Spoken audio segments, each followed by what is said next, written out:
Hello, everyone. We are just trickling in here. Let me see. I want to make sure these attendees are in. So let's see. We have a really big group today, which we're really excited about. This is one of the biggest attended webinars we've had in a while. So we're excited to review some new features and things like that. I'm just going to give everyone just a few more minutes to get logged in here. And then I will do a quick intro, some best practices, if you will. And then we will jump into some of these new features we've had over the last quarter. So we do find that sometimes people miss these really great things that we come out with. So we like to take some time, really demonstrate them, some best practices and all that fun stuff. So let's see, it's 10:31. And let's go ahead and begin. So today we are going to review their new features of the last quarter, as I mentioned. I do want to remind everyone that this is an interactive webinar. So you have the option to ask some questions here. There should be an option for a Q&A.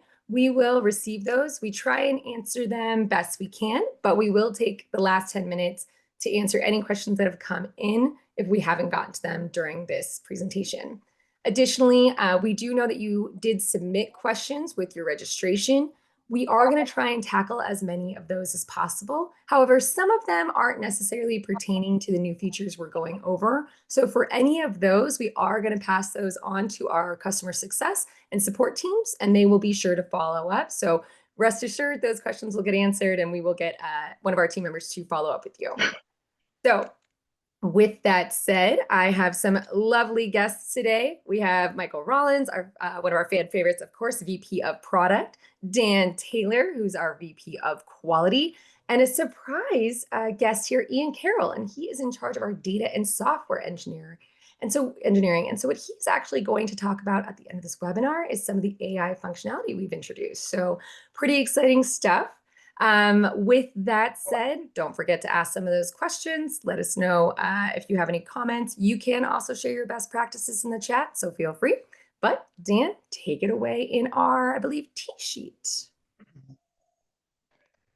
Thanks, Nicole. So I'm going to cover 4 new features and some settings that go along with them. So the first thing that was part of this previous quarter is an upgrade to group reservations. So saying I wanted to start a tea time here at 2:30 and it might run till 3:30, etc. Right click, I go into group reservation, and now I have a bunch of different options. So this is Club Caddie. And then I can choose my different prices. Before, you could only choose a rate, tie a rate for prices 1 and 2. Now we have all the way up to 4. And those are forced. You have to have at least one price group selected. So just for the sake of pace here, I'll just have it done with group price 1. But now I still have custom pricing on this. So if I wanted to change this to 80, so the scenario here could be, our regular rack rate is $100, has a $20 cart fee. So $80 of that would be going to green fee. Well, for this particular group, I'm going to charge them 80 out the door. The way the math would work here is that it's not going to discount them equally. The cart fee is actually fixed. So they're still paying $20 in cart fee, and instead of 80 to the green fee, it's 60 to the green fee for a total of 80. So what this does is it just cleans up a lot of your reports, sales by department, all your round reports, etc.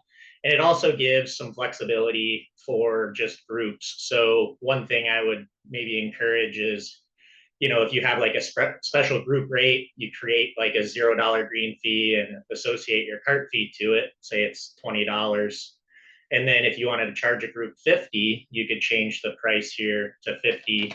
And then it would attribute $30 to the green fee and $20 to the cart. So this was an effort to increase flexibility, but also clean up a lot of your reporting. Okay. The next one is just a setting that helps operators just setting up rates, and it has to do with class rates. So if anybody was ever familiar with setting any of these up, and we have a lot. So I'll go through the process of just creating a new one so I can show you what's changed. So this would be Club Caddie webinar rate. Just say it's $0. And now before you would set one class and then you'd have to go back in and add all of the classes eligible one by one. Now you can click on as many as you need that might be eligible, right? So it's just an effort to streamline it, and visually it makes it a little bit easier to follow. So that will also apply to guest rates as well for the private or semi-private clubs that utilize guest rates. It's the exact same workflow here. So again, class type, and then I can select all of the different classes that apply there. So pretty quick and easy one, just an effort to, so you guys don't have to spend so much time in the off season setting things up. Another enhancement we've made is for multi-course facilities, in particular, 36-hole properties or one with 18 and executive 9, so on and so forth. So right here, I have, the snow 9 and the wolf 9, or the front and the back on my championship 18. And then I can actually, on the left-hand side over here, I can click over and it's much, much quicker. And then these 9s are named front, middle, back on the Delta course, for example. And then with that, now within T-sheet settings, under the course T-sheet, you have a little bit more customization for each of those courses for your naming and things like that. Eventually, like down the road, we'll get to where basically everything is customizable per course, including like online rates maybe are available for one, but not for the other, so on and so forth. But this is where we've gotten so far through the second quarter. And then lastly, a pretty big project we completed is lottery. So I'll go through the setup of lottery real quick. Really good, obviously, for private clubs that utilize this, and then semi-private if you want just members to be booking in the mornings or have access, whatever it might be. So from T-sheet settings, there's a lottery tab. And then I'm going to go ahead and add this. So Club Caddie webinar. And I'll say it only applies to the weekend days. So Saturday and Sunday. I can choose to run this for all year, or what you can do is, and I'll explain why later, but you can set this up like if you want to do 2-week booking windows, you can set these multiple up in 2-week blocks. And there is a strategy to that I'll explain a little bit later. So from here, I can start and end time. Say I wanted to start it first thing in the morning on the weekends, and then I wanted the last tee time to be 12 p.m. An important distinction here is that you'd want your end time to actually be 12:10 so that the 12 o'clock is available. So then the booking window start is 14 days from backwards from Saturday is when I'll be eligible to book. And then let's say I did 2 days for the booking window end. So it's Saturday and Sunday. Today is Wednesday. So tomorrow would be my last eligible day to book into lottery, and I'm still within that. Once the booking window end closes, then the lottery is closed, and then you can open up the T-sheet once you've awarded times. So first step, we set up our lottery, and then we're going to select our classes that we want. The one I set up for this is the Signature Gold class. I go ahead and save this.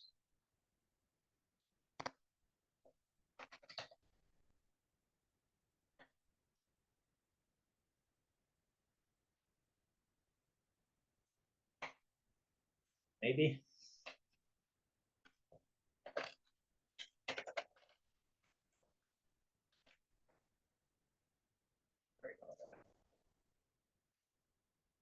Okay, perfect. It did come through.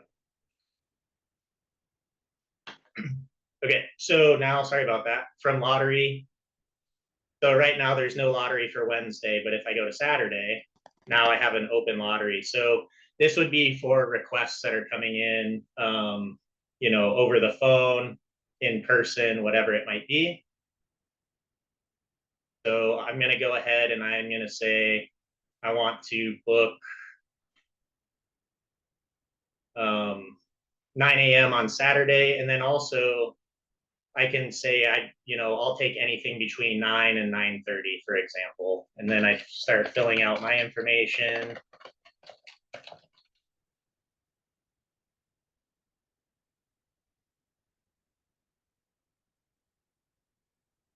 Okay, so on and so forth,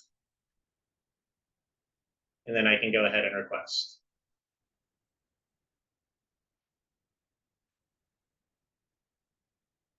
And then I'll just show you kind of what it looks like for the golfer's experience through the membership portal.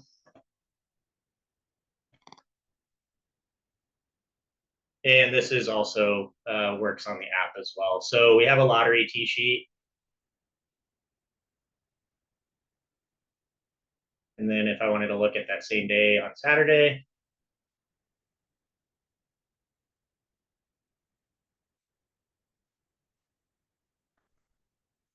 having some load problems, of course.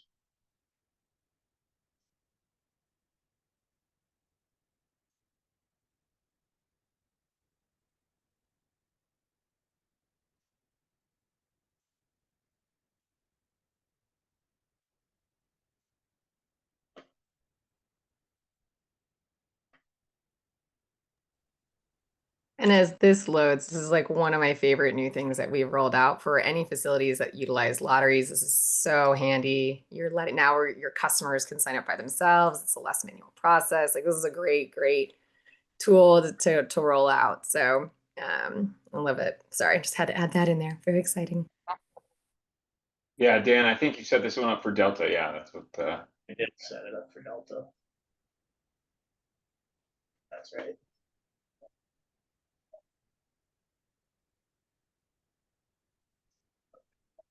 That's why. My fault.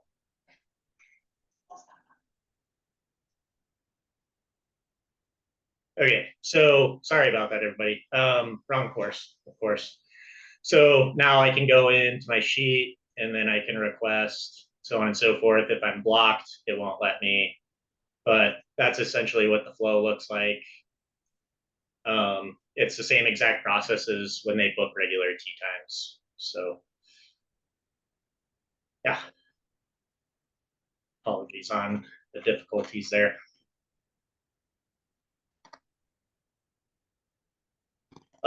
So lastly, the last thing to cover since I guess anyways is from the lottery tab. Now you can go ahead and once you have everybody, all their requests are filled in, you can move these players. So they wanted 9 o'clock, maybe you can move them to 9:20, so on and so forth. But the first thing you need to do is confirm the lottery. And then you can move these, say I move it to 9:20. Once I'm satisfied with everybody, their tee times, then I go ahead and award times. And then those will hit the tee sheet. So this is the lottery block here. This is the tee time that I requested that was awarded. Okay, and then once you close the lottery, a good practice is you can go back into your tee sheet settings and you can remove this lottery period once it's passed, once you're closed, and then it'll open that up for booking so you can get better utilization. All right, everyone, that was a lot of information in a short amount of time, but we have knowledge base articles. So don't forget to check out a knowledge base article if you kind of want to test that out a little bit more and play with it. And we will also be sending out this recording so you can reference back to it. And I'll kick it over to Michael. Awesome. Yep, I will share my screen here. Can you guys see my screen? Yes, we can. Awesome. Perfect. So the first thing that we're going to cover is an enhancement that we made to the golf outing and golf league modules under events. So you can see here we have the event calendar pulled up, and this specifically pertains to facilities that have multiple courses under the same clubhouse. So if you have 36 holes running out of one clubhouse and you have leagues going off of both courses for each day, you can see here we have a couple different leagues set up. We'll just go into this golf league. And previously, what had happened, and we were running into some issues, was with the course selection. This was there were some issues with 36 or 54 hole facilities where you would select the front or back, and it was not course specific. So you can see here that we now have the multi-selection for Bushwood and the Delta 9, the two courses set up under this clubhouse. So you can set where the first instance of the league will start, and then you can also select the rotation resource. So it could potentially, if they're playing different courses every week, they could start on the Bushwood course front nine or the snow nine, and then they could turn to the Delta 9 middle resource if you want. So this is just the general rotation. And then if you want to edit that rotation schedule, if they're going to be going between two or more resources, once you generate the schedule, you can go in here and you can manage the resources on the individual week or instance. If they play, multiple times per week, you can go in here and you can change this to whatever course, whatever resource that you want. So again, this is just making it a little bit more operator friendly for those courses that have more than 18 holes. And again, this is for golf leagues and for golf outings.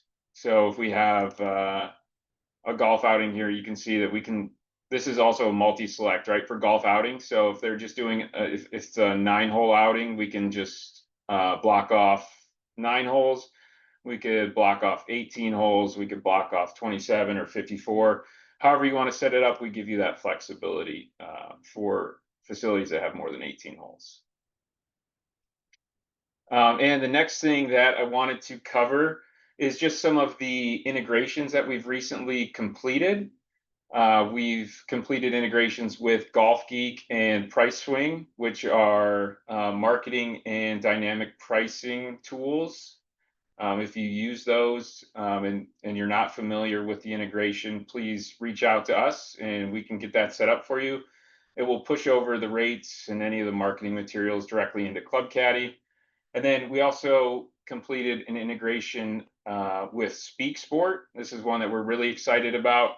This is an AI receptionist for golf courses. So essentially it takes the load off of your staff in the golf shop. You can book tee times, edit tee times, all through the AI receptionist. So, we want to reduce the traffic that is coming through the phones to your staff, because that takes up a lot of time and that they could be dealing with customers when there's a long line out the door. So if you have any interest or you haven't heard of Speak Sport, please reach out to us and we can direct you to them. But yeah, something we're very excited about and really looking forward to the future of that integration and partnership. So. Well, and I was just going to note, one of the things we really try and do is be mindful of these partnerships. We try and build all the integrations for everything, but realistically, the tools that are going to help your facilities the most are our priority. So, as you see these releases coming out and we have partnerships, they're definitely worthwhile to go see what they do, because it might be really beneficial for your facility. And that's usually the partnerships we're really focusing on building those integrations for. So just as a side note. Yeah.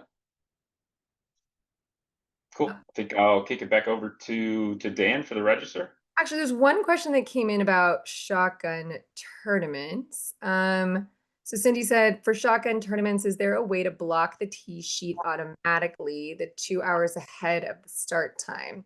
They're a 9-hole course. So yes, you can. If you don't want any tee times um, 2 hours ahead of the start time. When you create the event in the events module, you can just have the start time be, so let's say it starts at 9 a.m. and you're a 9-hole course. You could just have the start time be 7 a.m. and have it run till 11 or 11:30, depending on how long they take to play. If it's a full nine-hole shotgun, it's all just under the event time, the start time when you create the event, rather than blocking it from 9 to 11. You could just have the start time be 7 a.m. and then that would block the tee sheet and nobody would be able to book. Perfect. And then one other question that came in was that Speak Sport for the AI phone app? I'm not quite sure we understand the question initially. It is an AI service that can answer phones for your facility. So just to give that a little bit more context. So I'm not sure if that answered the question, but that is what that intended. Yep, yeah. So it's like an AI receptionist. If you call the golf course and they're busy, the AI receptionist will pick it up. You can book tee times through it. You can modify tee times, cancel tee times. It's a really cool tool. If you're interested, definitely reach out and we can point you in the right direction. Perfect. Yes, the company is Speak Sports. Speak Sport. Yep.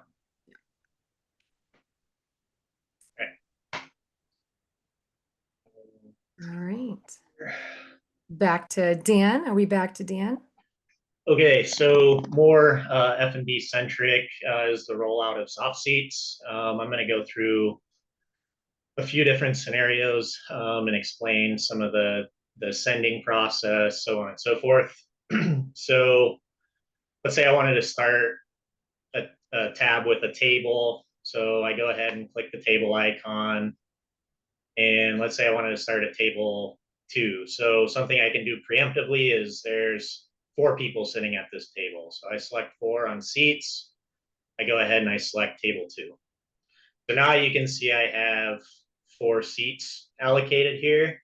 There's a couple of different ways I can do this. The first thing is, and to make it easy, I'm just going to use Bud Light Draft. So I'm adding these items to the ticket. So now there's this drop down arrow that I'm sure everybody has seen. This is where I can assign seats. Okay. So I can go ahead and say this is seat 1, seat 2, seat 3, seat 4, right? That's one example. Another example is I have again 4 seats. Now I can go to the table and I'm selected on seat 1. Then I can go ahead and hit Bud Light Draft. I can select seat 4. I can hit Bud Light Draft, and then it's assigning them right then because that's what I have selected. Okay. Seat 3, same thing. So when these send, it'll give the table number and it'll also say seat 1 has a Bud Light, seat 2 has a Bud Light, seat 3 has a Bud Light, seat 4 has a Bud Light, whatever they order, right? Once they're ready to cash out, you have some flexibility here. So ultimately, say it's 2 couples or something like that. So seat 1 is also going to pay for seat 4. You can assign seat 4 to seat 1. You can assign, seat 3 to seat 2. And now those are ready to split. From here, when I split, it's only going to illustrate seats 1 and 2. Okay, so now I have tab 1 and tab 2, and I can go ahead and cash these out the way you normally would. So Okay. sorry, I was gonna say, so you guys with some of your finer dining facilities and things like that, this is a fantastic feature because it really lets your servers get much better at identifying the customer, who's what, where, splitting those bills accordingly. It's a really, really nice tool that you can utilize in a lot of different ways. The check being the most convenient thing, availability for that, but there's a lot of reasons why those seat selections are going to help your servers identify as well, especially if you want to kind of bring up the service level in your restaurants. Sorry, Dan, keep going. You're good. So another scenario, and this is talking more about the send process to the kitchen. So again, using a similar scenario, maybe we have 4 seats, and then let's say they get an appetizer. Okay, and then seat 1 they order their drinks. Seat 2 gets a drink. Seat 3 gets a drink. Seat 4 gets a drink. Right now, those Asian chicken skewers aren't assigned to anybody. So when I go to send this, the way that's going to look is on the ticket itself, the physical ticket. The Asian chicken skewers will live under the table header, and that notes the kitchen that those are for the table. They're not being split up. They're not assigned to a particular seat for the food runner, et cetera. It's just going to, table 2 was the example we used. And then the Bud Light draft, et cetera, or if it's different food, because those seats are assigned, that's how they're going to illustrate on the ticket, both to the bar and to the kitchen, if that makes sense. Before they do close out, this should be assigned to somebody. Otherwise, they have to split it up and so on and so forth. But in a nutshell, that's how this works. If I did split this, for example, and then I did want to add a new tab, for example, then this plus key allows me to add additional tabs, but there's no longer seats there. This is really more, you're ready to close out the tickets at this point.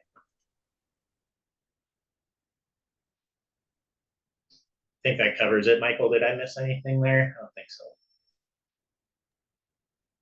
Nope. Yeah, no, I think that's good. This is really one of the bigger enhancements that we've made to the food and beverage side of Club Caddie over the past 12 months. And we're really excited. We hope that everyone that would like to use it has been aware of it and has been using it. But if you have any questions, feel free to fire them away. This really should make things easier for the day-to-day operations for anyone that has any sort of food and beverage operation using tables.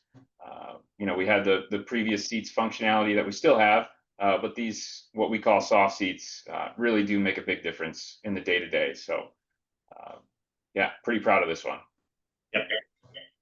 And then a couple more tickets. So one thing that's been a big request in the past is being able to discount gift cards, in particular for like Black Friday sales and getting some good cash flow going into the winter, things like that. So version 1 is through the register. There is a couple of setup things that need to occur for accounting to flow properly. So, and this isn't dependent if you integrate with QuickBooks or anything. If you reference the GL code report at all, this needs to be set up. So under settings and then QuickBooks integration, at the bottom, I have a dedicated GL account for gift card discounts. And then we go into journal entry setup, and that's optional, right? That's just how I have it set up. I'm going to create a new journal entry. The transaction type, it's going to be the very last one here, but it's called voucher discount. And this is a debit because the discount is essentially paying for the full value of the voucher, right? So I'm going to hit that gift card discounts GL. My memo might be, gift card discounts, Black Friday promotion or something like that, right? However I want to list it. So now I save that. And when I go into the register now, I can go ahead, I'm going to ring up a gift card, say for $100.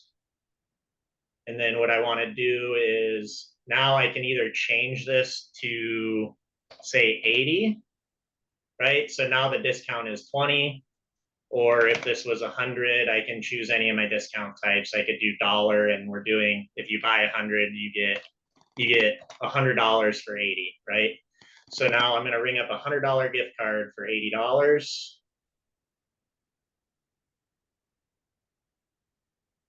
Okay. And then just to show you in the vouchers, under my gift cards, you can see the voucher balance. This is the one that I just rang up, is still 100. Okay. Then looking at the reports, and in particular, the GL code report, you can see gift card discounts, $20, so on and so forth. And then I rang up $100 in gift certificates and $80 went to cash.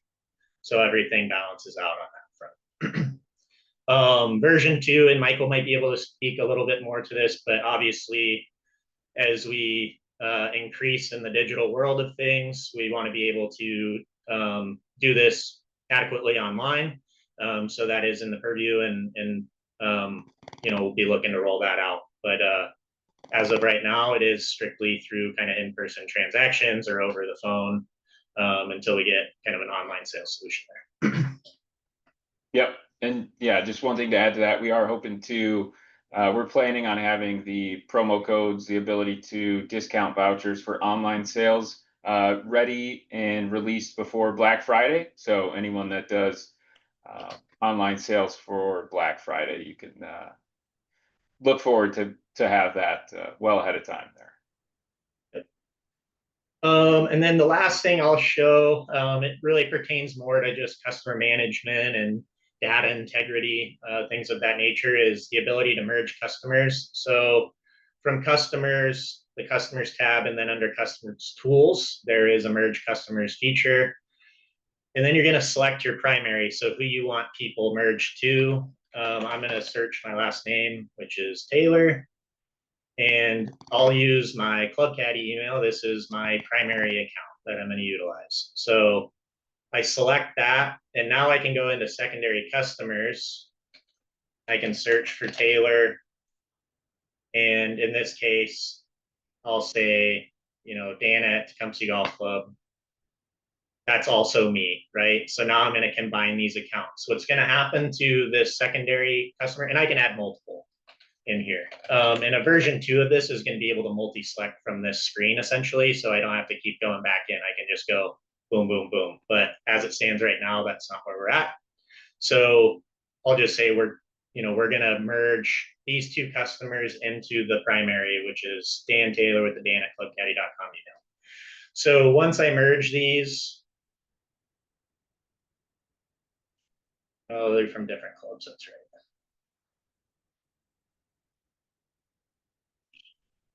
We got common customers on. Sorry.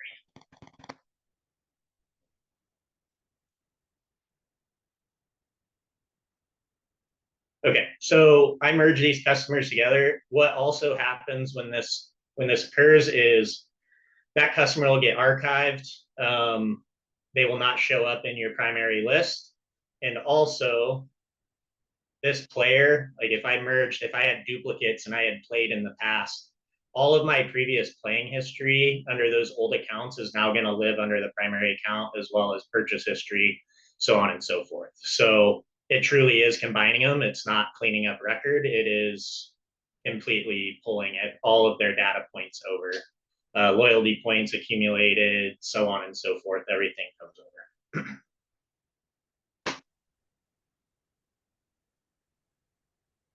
I think I think it's me now. But one of the things that Dan talked about was this is really about data integrity, right? Is cleaning up your systems. And I think Ian could probably talk a little bit more why that's important at the end of this call, just because having a clean system and things like that are going to let things read your data much better and functionality. So taking a little bit of time to merge those customers, I'm sure we all have duplicates, is worthwhile. So nice feature. It is my turn to share. So give me one moment. Make sure I grab the right screen here. All right. So I get to share the fun ones, little nice to haves, if you will. One of the things that we have introduced is the credit card device status showing. So this is a really nice one just visually. It's so obvious that I didn't see it when I was first trying to understand the feature. Right down here on the bottom, you're going to see the Terminal Pro Shop 1 and then Card Connect. I don't actually have a card reader connected, but if I did, it's going to show the serial number of that credit card device. And then it's going to show whether it's connected or not. So if it's connected, it's going to turn green. If it's red, it shows you that it is not connected. So if you have terminals that are close to each other, you confuse your devices, you don't know which one goes where, this is to help with that. Just a nice little thing to have visually. One of the next things we did in our register is we created the ability to search for items using the SKU or inventory item ID. So what I mean by that is you can look in here and see if you don't have SKU numbers or things in here, it doesn't work. So you do need to make sure that your items have these SKUs or numbers in order for it to work properly. But for all of you with fantastic memories for these kinds of numbers, which I am not, but if you have that memory, good for you. This is for you. You can say we're in our golf shop right here. And of course, you see a massive menu. Well, I want Callaway junior golf clubs, right? So I start to type in that SKU number. And what you're going to see is I don't even need to put in the entire SKU.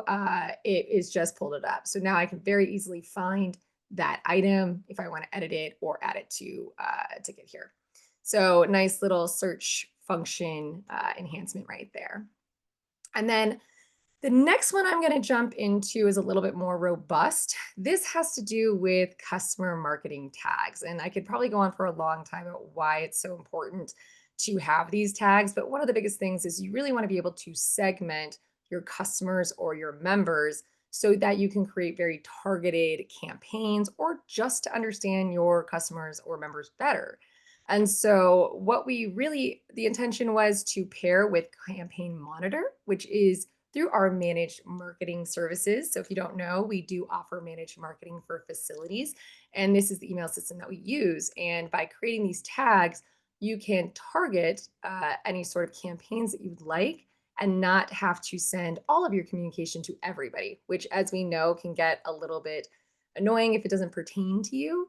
So this allows you to really target it. Now, there are a few steps to set this up. So if you haven't seen anything, you're like, what are you talking about? There's probably a few reasons why. So the first thing you're going to do is go to settings, and you need to make sure that you have your permission set up correctly. So if you go to manage roles here, go with all access and you edit your permissions. Now, one tip I would say is go through this every once in a while. We add a lot of new features that do have permissions. And so some of these features you won't see unless it's toggled on. So every once in a while, go through here, click through it, make sure all of these are toggled on if you want to use them.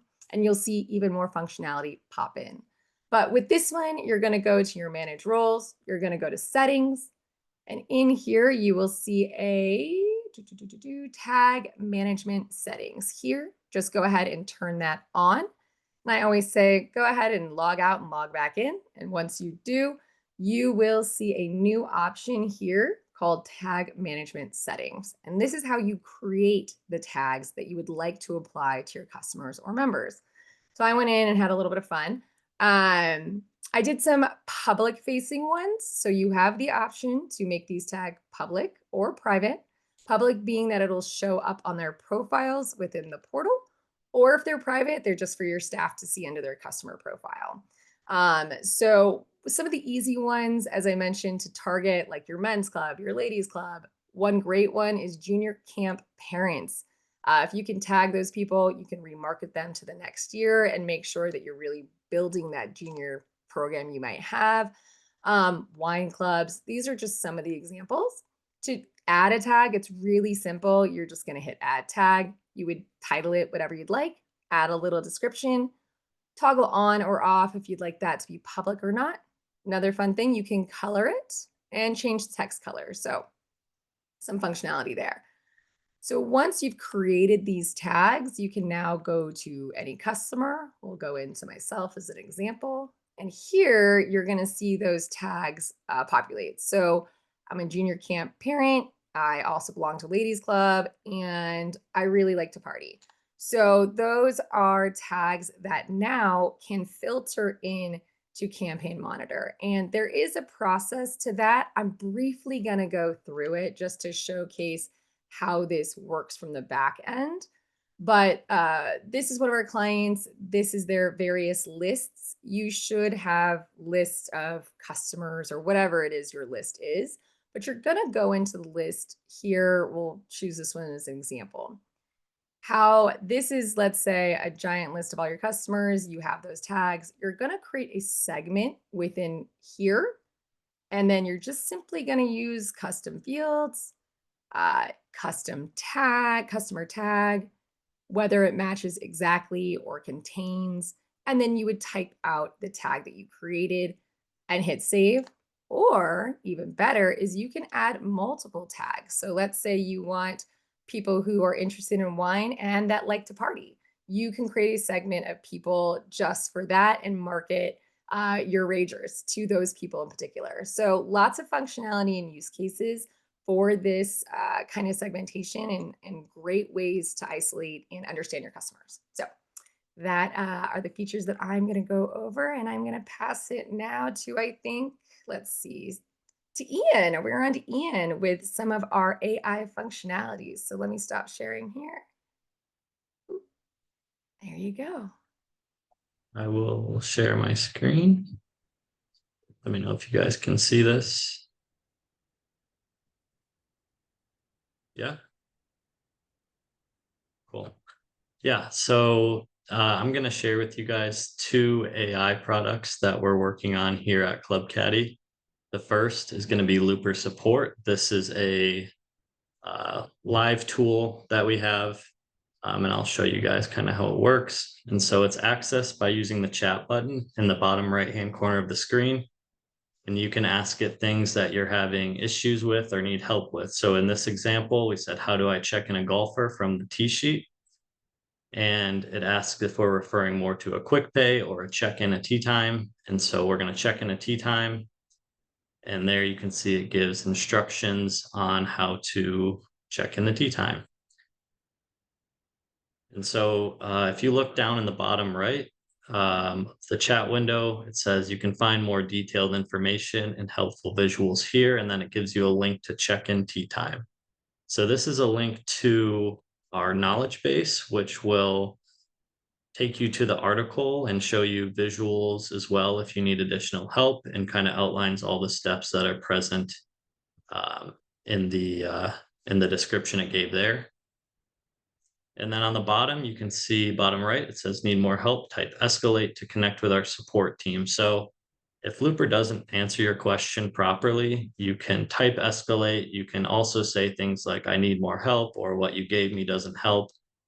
Just kind of like, any explanation that it didn't answer your question, it will recognize that and it'll provide you a link that allows you to submit a ticket to our live human support team. And so that's what's live right now as far as support. Moving forward with this tool, the next big evolution is going to be that direct integration with our live support team. So instead of being provided a link to submit a ticket or get live help, the support agent will actually just wire directly into this chat, and you'll be chatting with them directly. So you never have to use the or leave the Club Caddie interface. So obviously there's benefits to this. One is you get instantaneous help without having to search through the knowledge base or talking with a support agent and waiting for the responses. You'll get these instantaneously. So this is the current, what you see on screen, the current solution where we're in this.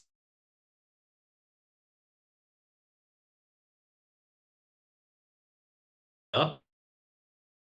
Second tool I want to highlight is our Looper reporting tool. So this is something we're currently working on, but it's not live. We're hoping to get this either late this year or Q1 of 2026.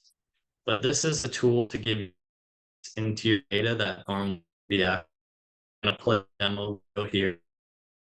Ask my top by total golf shop.